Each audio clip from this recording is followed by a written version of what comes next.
So nakikita niyo yung pula na ilaw na yan, o biglang nawala yung ilaw niya, no? Yan, o. Yan, nagbe-brake yan. Nagbe-brake yung sasakyan na yan.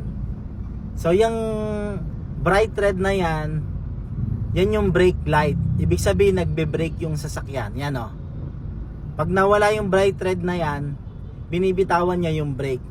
So paano makakatulong yan sa atin bilang nagmamaneho? Diba? Malaking tulong yan.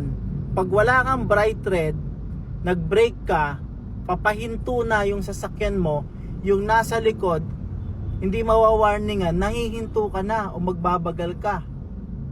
Paano kung nasa highway? Mabilis pare-pareho yung takbo nyo. So napakalaking tulong ng bright red na yan. Sa mga nagmamaneho, lagi nating i-check yan. Maging sa mga pasahero.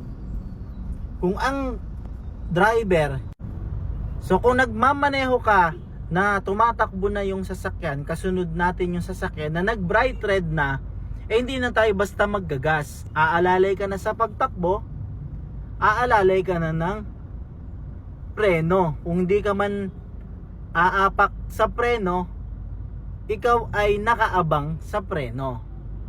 Pag nagba-bright red na yung sasakyan sa unahan. Sa batas kasi, yung tail light is red and yung brake light is bright red. So malaking tulong yan, nakaliligtas yan sa isa, lalo na sa isang lugar na mabibilis na yung takbo. Nasa mga highway, nasa mga expressway. Road and machine care, laging magtagubilin sa ating pagbiyahe at laging maging caring sa pagmamaneho. Isa na rin po dyan sa pagiging caring ng pagmamaneho ay ang laging pagpansin sa bright red.